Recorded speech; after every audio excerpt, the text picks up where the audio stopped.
بسم اللہ الرحمن الرحیم وبہ نستعین انہ خیر ناصر و معین وصلی اللہ علی محمد و اہل بیتہ الطیبین الطاہرین۔ پروردگار عالم آپ تمام عزیزان کی توفیقات خیر میں اضافہ فرمائے۔ الحمدللہ ہماری گفتگو محاضرات کے تیسرے باب میں تھی، اور تیسرے باب کی یہ آخری فصل ہے، یعنی 10ویں فصل، کہ انشاءاللہ اس 10ویں فصل کے بعد ہماری توحید کے بارے میں گفتگو مکمل ہو جائے گی۔ 10ویں فصل میں مصنف خداوند متعال کی ایک اور صفت سلبی کو بیان کرتے ہیں، وہ یہ ہے کہ خدا مرئی نہیں ہے، یعنی خدا کو آپ ان آنکھوں کے ساتھ نہیں دیکھ سکتے۔ اور اس نقطے پر عدلیہ یعنی شیعہ اور معتزلہ کا اتفاق ہے کہ آپ ان آنکھوں کے ساتھ خدا کو نہ دنیا میں اور نہ ہی آخرت میں دیکھ سکتے ہیں، جبکہ عدلیہ کے برخلاف کرامیہ اور مجسمہ کہ جو تقریباً خدا کی جسمیت کو بھی ثابت کرتے ہیں، خدا کے لیے جہت کو بھی ثابت کرتے ہیں، تو ان لوگوں کا نظریہ یہ ہے کہ آپ خدا کو اس دنیا اور آخرت دونوں میں دیکھ سکتے ہیں۔ جبکہ ایک تیسرا گروہ ہے کہ جن میں اہل حدیث اور اشاعرہ ہے، کہ اشاعرہ باوجود اس کے کہ خدا کے لیے جسمیت اور جہت کو ثابت نہیں کرتے، لیکن ان لوگوں کا نظریہ ہے کہ خدا کو قیامت میں آخرت میں دیکھا جائے گا، اور مومنین خدا کو اسی طریقے سے دیکھیں گے جیسے 14ویں کے چاند کو دیکھا جاتا ہے۔ یہ تقریباً 3 قول ہیں اس بارے میں کہ جو اہم ترین اقوال ہیں وہ یہی ہے، لیکن موضوع کی تحقیق کے لیے ضروری ہے کہ 3 چیزوں کے بارے میں گفتگو ہو۔ پہلے مرحلے میں محل نزاع کو مشخص کیا جائے کہ کہاں پر گفتگو کر رہے ہیں، موضوع بحث کیا ہے، کس نقطے پر جھگڑا ہے، کہ اصطلاحاً کہتے ہیں محل نزاع۔ نزاع اور جھگڑے کا وہ محل اور مقام کون سا ہے، پہلے تو اس کو معین کریں۔ دوسرا نقطہ کہ جس کے بارے میں گفتگو ہو وہ یہ ہے کہ جو لوگ کہتے ہیں خدا کو ان آنکھوں کے ساتھ نہیں دیکھا جا سکتا، ان کے دلائل کو بیان کیا جائے۔ پھر وہ لوگ کہ جو کہتے ہیں خدا کو دیکھا جا سکتا ہے آنکھوں سے، ان کے دیکھے ادلہ کیا ہے، پھر ان کے بارے میں ہماری کیا نظر ہے، ان چیزوں کے بارے میں گفتگو ہونی چاہیے۔ اچھا، سب سے پہلے آتے ہیں محل نزاع کی طرف۔ دیکھیں، اصل نقطہ جو اختلافی ہے وہ یہ نقطہ ہے کہ عدلیہ کہتے ہیں کہ جو ہم لوگ کہتے ہیں خدا کو محال ہے دیکھنا، یعنی آنکھوں کے ساتھ دیکھنا، رؤیت بصریہ کی بات کر رہے ہیں۔ حقیقی معنوں میں ان آنکھوں کے ساتھ آپ خدا کو نہیں دیکھ سکتے۔ البتہ ایک اور چیز ہے کہ جس کو رؤیت سے تعبیر کیا گیا ہے، دیکھنے کے ساتھ تعبیر کیا گیا ہے، وہ ہے رؤیت قلبی یا شہود علمی تام، جو عرفاء تعبیر کرتے ہیں۔ اس کا انکار نہیں ہے، یہ روایات آل محمد میں مطلب وارد ہوا ہے۔ بحث ساری یہ ہے کہ رؤیت بصری آیا ممکن ہے یا ممکن نہیں ہے، کہ یہاں پر جھگڑا ہے کہ اشاعرہ اور معتزلہ کا کلام بھی اسی جگہ پر ہے، کہ انشاءاللہ ان کی عبارات کو ہم پڑھتے ہیں۔ بس محل بحث اور جس جگہ پر ہمارا جھگڑا ہے وہ رؤیت بصری ہے، آنکھوں کے ساتھ دیکھنا، رؤیت قلبی، شہود قلبی، اس کا کوئی بھی بندہ منکر نہیں ہے، وہ اصلاً جھگڑے میں نہیں ہے۔ دوسرے نقطے کی طرف آئیں، جو لوگ کہتے ہیں کہ خدا کو آپ رؤیت بصری کے ذریعے سے مشاہدہ نہیں کر سکتے، ان کے دلائل کیا ہیں؟ اچھا، ان کے چند دلائل ہیں کہ جن کو ہم یہاں پر ذکر کرتے ہیں۔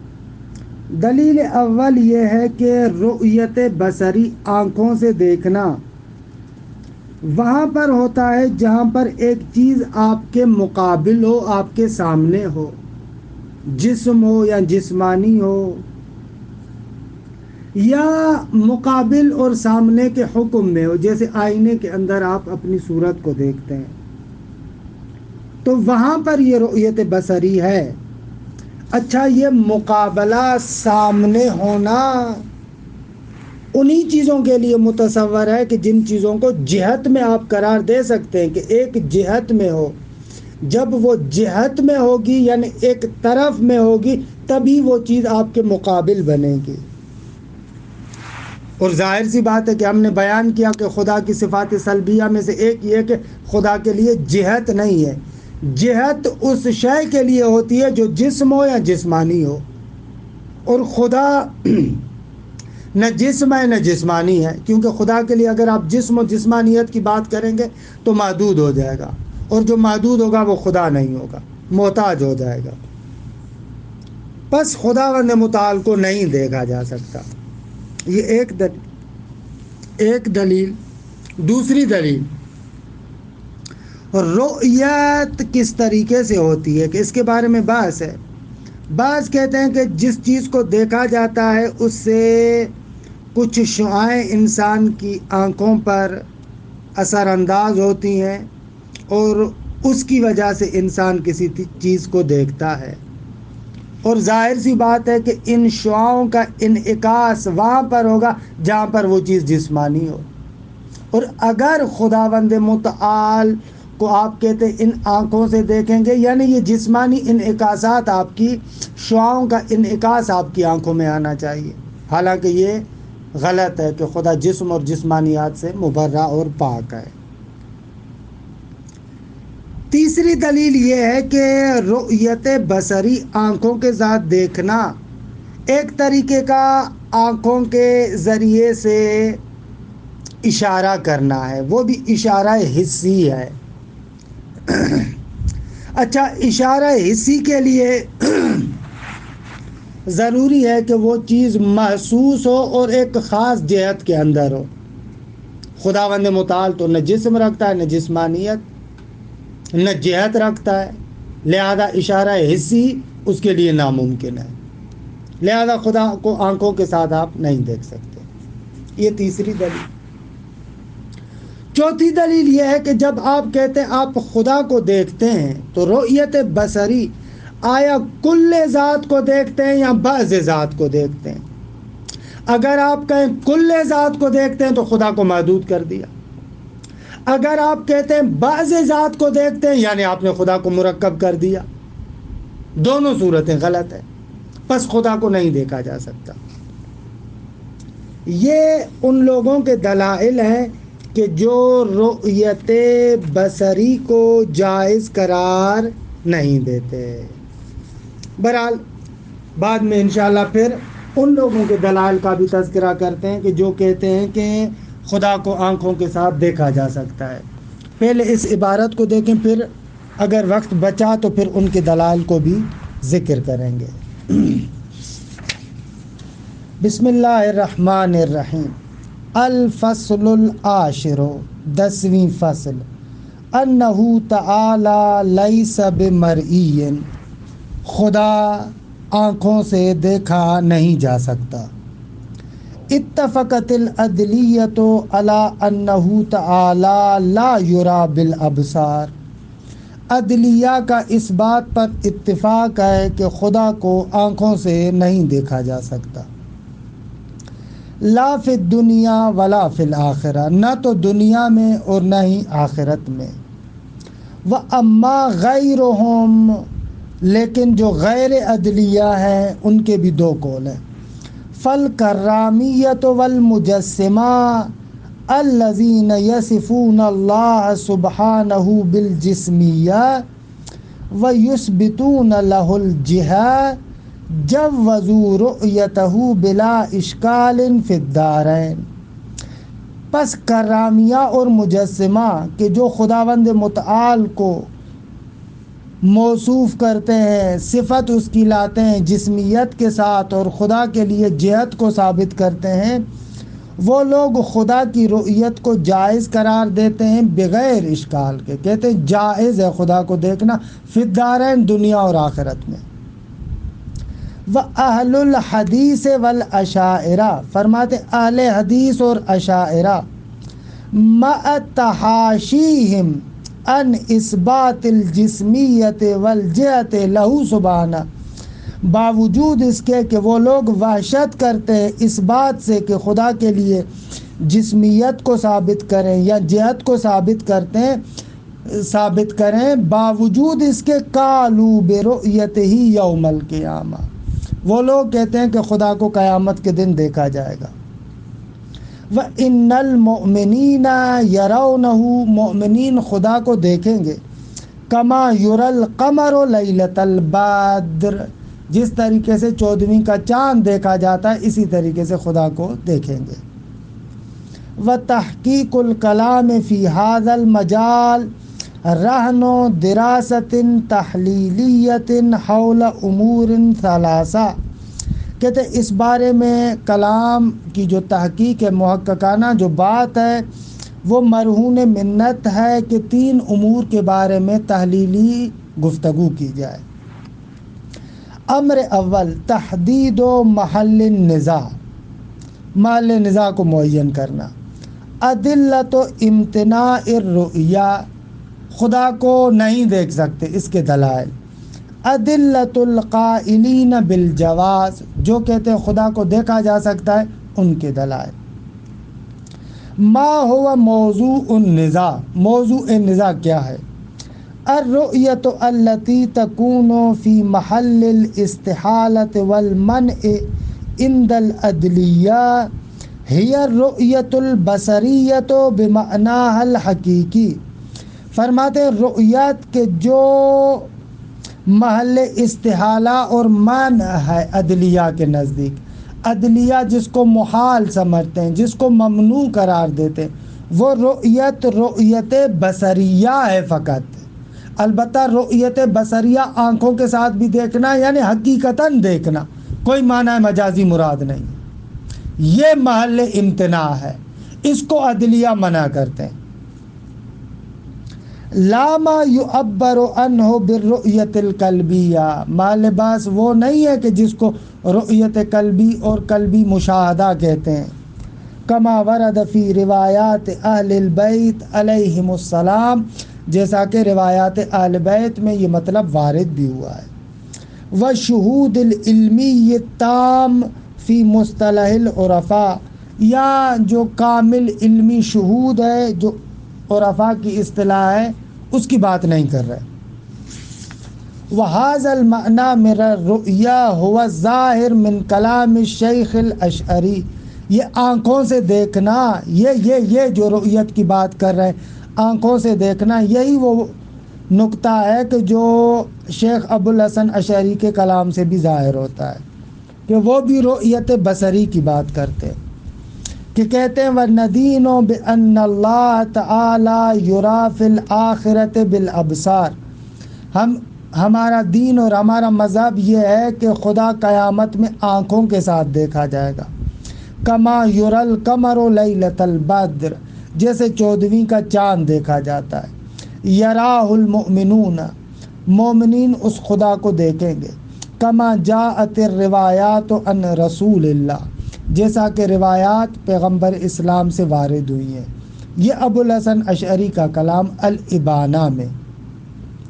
وقال ایضاً، اور دوسرا اللمع میں بھی وہ کہتے ہیں ان قال قائلون، اگر کوئی بندہ کہے لما قلتم ان رؤیت اللہ بالابصار جائزۃ من باب القیاس، بھائی آپ نے جو کہا اللہ کو آنکھوں سے دیکھا جائے گا، اس کو قیاس کی بنا پر آپ کیوں مان رہے ہیں؟ قیل لہو، اگر کوئی بندہ کہے گا تو ہم اسے جواب دیں گے، قلنا ذالک لأن ما لا يجوز ان یوصف به اللہ تعالی ویستحیل علیہ لا یلزم فی القول بجواز الرؤیا۔ ہم اس کو کہیں گے کہ وہ چیزیں کہ جن کے ساتھ خدا کو متصف کرنا جائز نہیں ہے اور محال ہے کہ خدا کو ان چیزوں سے متصف کیا جائے، وہ رؤیت کے جواز والی صورت میں نہیں آتی۔ یعنی جسمانیت وغیرہ جو محال ہے خدا کے لیے، بقول ان کے اگر رؤیت کے قائل ہو جائیں تو وہ محالات لازم نہیں آتے۔ یہ اللمع میں شیخ ابو الحسن اشعری کا کلام۔ آغا فرماتے ہیں لیکن المتأخرین منہم، جو اشاعرہ میں سے متأخرین ہیں، لما رأوا ان القول بجواز الرؤیت بالابصار یستحیل فی حقہ تعالی، جب ان کے متأخرین نے دیکھا کہ جواز رؤیت بالابصار، آنکھوں کے ساتھ دیکھنے کو جائز قرار دینا، یہ خدا کے بارے میں محال ہے، تو حاولوا تصحیح مقولتہم بوجوہ مختلفہ، تو انہوں نے کوشش کی کہ ان کی بات کی تصحیح کی جائے۔ فقال الامام الرازی، تلخیص محصل میں امام رازی یوں کہتے ہیں، وقبل شروع فی الدلالۃ لا بد من تلخیص محل النزاع، امام رازی کہتے ہیں کہ اصل مقصود کو بیان کرنے سے پہلے محل نزاع کا خلاصہ سنیں۔ فَإِنَّ لِقَائِلٍ أَن يَقُولَ، کہ بھائی ایک کہنے والے کے لیے جائز ہے، روا ہے کہ یوں کہے، ان اردت بالرؤیت الکشف التام، اگر دیکھنے سے مراد آپ کی یہ ہے کہ کشف تام بالکل منکشف ہوگی بات، فذلک مما لا نزاع فی ثبوتہ، اس کے تو ثابت ہونے میں کوئی جھگڑا نہیں ہے۔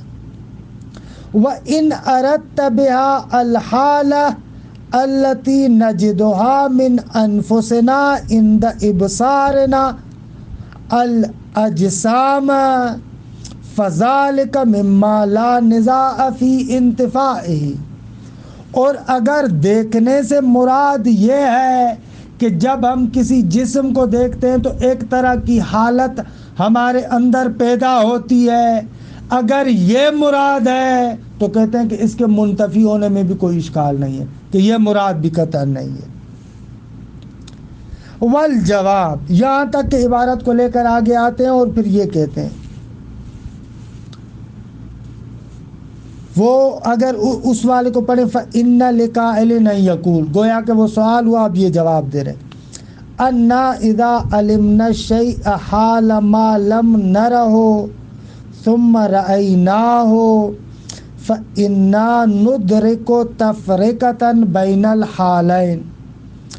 آغا، جب آپ ایک شے کو جانتے ہوں لیکن ابھی آپ نے اس کو دیکھا نہیں ہو، پھر آپ نے اس کو دیکھ لیا ہو، تو دیکھنے سے پہلے والی حالت اور دیکھنے کے بعد والی حالت میں فرق ہے، ان دونوں میں باقاعدہ تفریق پائی جاتی اور فرق پایا جاتا ہے۔ وَتِلْكَ التَّفْرِقَةُ لَا تَعُودُ إِلَىٰ ارْتِسَامِ الشَّبَهِ فِي الْعَيْنِ، اور یہ فرق بھی فقط اس وجہ سے نہیں ہے کہ آنکھوں کے اندر ایک صورت چھپ چکی ہے، نہ، وَلَا إِلَىٰ خُرُوجِ الشُّعَاعِ مِنْهَا، اور نہیں اس تفریق کا مقصد یہ ہے کہ آپ کی آنکھوں سے شعاع ایک نکلا ہے، کہ ابصار کے بارے میں وہ جو دو مشہور قول ہے ریاضیون اور طبیعیون کا، ان کی طرف اشارہ کر رہے ہیں۔ ایک قول یہ ہے ابصار کے بارے میں کہ آنکھوں سے شعاع خارج ہوتا ہے اور مرئی پر جا کر پڑتا ہے، تب آپ دیکھتے ہیں۔ ایک قول یہ ہے کہ نہ، اس مرئی سے گویا کہ ایک فوٹو نکل کر آپ کی آنکھوں میں چھپ جاتا ہے۔ یہ دو قول ہیں مشہور۔ البتہ ملا صدرہ وغیرہ اس بارے میں تو خوبصورت باتیں کرتے ہیں کہ مرحوم حاجی سبزواری نے ان کو شرح منظومہ میں ذکر کیا ہے کہ ابصار کے بارے میں جو مختلف اقوال ہیں. ابھی ہم ادھر نہیں جا رہے، بس امام راضی کی عبارت کو واضح کرنے کے لیے میں نے اشارہ کیا. بس فرق جو دونوں حالتوں میں ہے، نہ خروج شعاع کی وجہ سے ہے نہ ارتسام شبہ کی وجہ سے. پھر کیوں ہے؟ بل ہی عائدۃ الی حالۃ اخری مسمات بالرؤیا، بلکہ یہ فرق ایک اور حالت کی وجہ سے ہے کہ جس کو رؤیت کہا جاتا ہے. فندعی ان تعلق هذه الصفۃ بذات اللہ تعالی جائز، اور ہمارا ادعا ہے کہ ایسی رؤیت خدا کے بارے میں ہو سکتی ہے. یہ امام راضی کی توجیہ جو انہوں نے اپنے اشاعرہ مکتب کے لیے گھڑی ہے. وحاصلہ، اس کی توجیہ کا خلاصہ کیا ہے؟ کما لخصہ المحقق الطوسی، جیسے محقق طوسی نے تلخیص المحصل میں بیان کیا، وہ یہ ہے ان الحالۃ الحاصلۃ عند ارتسام الشبہ فی العین او خروج الشعاع منها المغایرہ للحالۃ الحاصلۃ عند العلم يمكن ان تحصل مع عدم الارتسام و عدم خروج الشعاع. خلاصہ کلام فخر رازی کا یہ ہے کہ جب رؤیت ہوتی ہے تو اس وقت جو حالت ہوتی ہے وہ ان دو حالتوں سے علیحدہ ہے.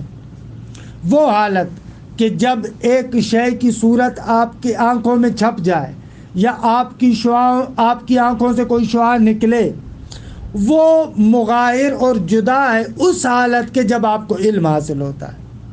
تو ہو سکتا ہے کہ یمکن ان تحصل، یہ علم حاصل ہو جائے، مع عدم الارتسام و خروج الشعاع. آپ کو علم حاصل ہو سکتا ہے، نہ آپ کی آنکھوں سے کوئی شعاع نکلے نہ آپ کی آنکھوں پر کوئی چیز چھپے، کہ اس کو امام راضی کہہ رہا تھا کہ یہ رؤیت ہے. یلاحظ علیہ، اس پر اشکال ہے. ان الحالۃ المذکورہ اما ان تکون رؤیت بصریت بالحقیقہ، یا تو یہ حالت وہی دیکھنا ہے، حقیقتاً دیکھنا ہے، کہ فذلک محال فی حق تعالی کما اعترف بہ راضی ایضا. بھائی حقیقتاً دیکھنے کا تو راضی نے بھی انکار کیا. وَإِمَّا لَا تَكُونُ كَذَلِكَ، یا وہ رؤیت بصری نہیں ہے حقیقتاً. وَإِنَّمَا هِيَ مُشْتَرَكَةٌ مَعَ الرُّؤْيَةِ الْبَصَرِيَّةِ فِي النَّتِيجَةِ، وہ عیناً حالت رؤیت بصری نہیں ہے، کیونکہ رؤیت بصری یا خروج شعاع کی وجہ سے ہے یا انطباع شبہ کی وجہ سے ہے. کہ امام راضی نے کہا کہ نہ اس حالت کے علاوہ ہے، پس وہ رؤیت حقیقی نہیں ہوئی. اچھا، جب وہ رؤیت حقیقی نہیں ہے تو آیا وہ رؤیت بصریہ کے ساتھ نتیجے میں مشترک ہے؟ اعنی المشاہدہ، یعنی آپ کہہ رہے ہیں کہ بھائی وہاں پر بھی مشاہدہ ہے یہاں پر بھی مشاہدہ ہے، یہ کہنا چاہتے ہیں. فَهِيَ رَاجِعَةٌ إِلَى الْكَشْفِ التَّامِّ وَالرُّؤْيَةِ الْبَصَرِيَّةِ وَالرُّؤْيَةِ الْقَلْبِيَّةِ، یہ بات تو پلٹتی ہے کشف تام اور رؤیت قلبیہ کی طرف کہ ولا نزاع فیہا، یہ تو محل بحث نہیں ہے. قال المحقق الطوسی، محقق طوسی فرماتے ہیں وَيُحْتَاجُ فِي إِثْبَاتِ كَوْنِ تِلْكَ الْحَالَةِ غَيْرَ الْكَشْفِ التَّامِّ إِلَى دَلِيلٍ.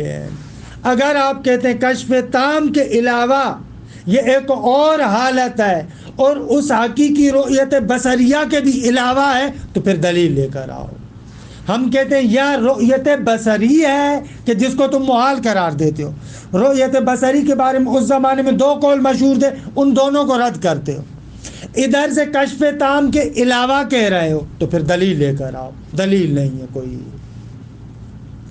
خلاصہ سمجھ میں آیا کہ امام راضی کی بات کو کیسے نقد کر رہے ہیں خواجہ نصیر الدین طوسی. خواجہ نصیر الدین طوسی ایسے کہتے ہیں کہ بھائی وہ رؤیت بصریہ بالحقیقت ہے یا نہیں ہے؟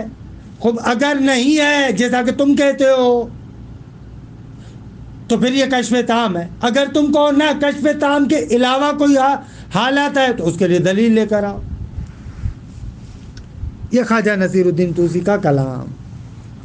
ادلت امتناع رؤیت ہی تعالی، خدا کو ان آنکھوں کے ساتھ نہیں دیکھا جا سکتا. یدل علی امتناع الرؤیت وجوہ، چند دلائل اس پر دلالت کرتے. دلیل اول کہ آسان ہے، میں بیان کر چکا ہوں. ان الرؤیت انما تصح لمن کان مقابلا، کہتے ہیں رؤیت اس کے لیے ممکن ہے کہ جو چیز آپ کے سامنے ہو، کل جسم او فی حکم المقابل، یا سامنے نہیں ہے بالکل لیکن سامنے ہونے کے حکم میں. جیسے آپ جو اپنی صورت کو دیکھتے ہیں، کصورت فی المرآت، جیسے آئینے کے اندر صورت. والمقابلۃ وما فی حکمہا، اور جو چیز مقابلہ ہو، سامنے ہو یا اس کے حکم میں ہو. انما تتحقق فی الاشیاء ذوات الجہہ، ان چیزوں میں ہے کہ جو صاحب جہت ہے. واللہ منزہ عنہا، خدا جہت سے منزہ ہے. فلا یکون مرئیا، پس خدا کو نہیں دیکھا جا سکتا آنکھوں سے. وَإِلَيْهِ أَشَارَ مؤلف الیاقوت انوار الملکوت، یہ کتاب ہے، اس کے مؤلف یوں کہتے ہیں: وَلَا يَصِحُّ رُؤْيَتُهُ لِاسْتِحَالَةِ الْجِهَةِ عَلَيْهِ، صحیح نہیں ہے خدا کے بارے میں یہ کہنا کہ اس کو آنکھوں سے دیکھا جا سکتا ہے، کیونکہ جہت خدا کے بارے میں محال ہے. دو لفظوں میں کہا اس نے. دلیل دوم، ان الرؤیت لا تتحقق الا بانعکاس الاشعۃ من المرئی الى اجہزۃ العین، کہ یہ ایک قول تھا کہ اگر رؤیت متحقق نہیں ہوگی مگر یہ کہ اس مرئی کے کچھ شعاعیں آپ کی آنکھوں پر اثر انداز ہوں. اجہزہ یعنی وہ جہاز یعنی نظام، آنکھوں کے نظام پر وہ اثر انداز ہو اور آنکھوں میں چھپ جائے. وَهُوَ يَسْتَلْزِمُ أَن يَكُونَ سُبْحَانَهُ جِسْمًا ذَا أَبْعَادٍ، خوب اس کا لازمہ یہ کہ خدا جسم ہو اور اس کے 3 بعد ہوں، طول و عرض و عمق. تیسری دلیل، ان الرؤیت باجہزۃ العین نوع اشارۃ الیہ بالحدقہ، کہ فرماتے ہیں دیکھنا حقیقت میں آنکھوں کا جو نظام اور سسٹم ہے، یعنی ان آنکھوں کے ذریعے سے جہاز، یعنی وہ آنکھوں کے نظام کے ذریعے سے دیکھنا حقیقت میں ایک طریقے سے پلکوں کی ذریعے سے آپ اس کی طرف اشارہ کر رہے ہیں. یہ جو آنکھوں کے اندر چیز ہے نا، اس کے ذریعے سے اشارہ کر رہے ہیں آپ. وَهِيَ إِشَارَةٌ حِسِّيَّةٌ، یہ حصی اشارہ ہے. لا تتحقق الا بمشار الیہ حسی واقع فی جہت، اسی وقت ہوگا جب مشار الیہ حسی ہو اور محسوس ہو اور کسی جہت میں واقع ہو. واللہ تعالی منزہ عن الجسمانیت والجہہ، جبکہ خدا جسمانیت اور جہت سے منزہ ہے. چوتھی دلیل، ان الرؤیت اما ان تقع علی الذات کلہا او علی بعضہا، بھائی آپ جو خدا کو دیکھتے ہو یا کامل کو دیکھو گے یا بعض کو دیکھو گے. فعلی الاول، اگر کامل کو دیکھ رہے ہو، یلزم ان یکون المرئی محدودا متناہیا، لازم آئے گا کہ خدا محدود ہو اور متناہی ہو، کہ محال ہے. وعلی الثانی یلزم ان یکون مرکبا ذا اجزاء و ابعاض، دوسری صورت میں لازم آئے گا خدا مرکب ہو، اس کے اجزاء ہو، اس کے ابعاض ہو، بعض ہو. والجمیع مستحیل فی حقہ تعالی، اور یہ ساری کی ساری باتیں خدا کے بارے میں محال ہیں. یہ تقریباً اقوال ہو گئے ان لوگوں کے کہ جو ادلہ ہو گئے ان لوگوں کے جو کہتے ہیں کہ آپ خدا کو نہیں دیکھ سکتے. اب آتے ہیں ان لوگوں کی طرف انشاءاللہ آئندہ جلسے میں کہ جو کہتے ہیں کہ خدا کو دیکھا جا سکتا ہے. وصلی اللہ علی محمد وأهل بيته الطيبين الطاهرين.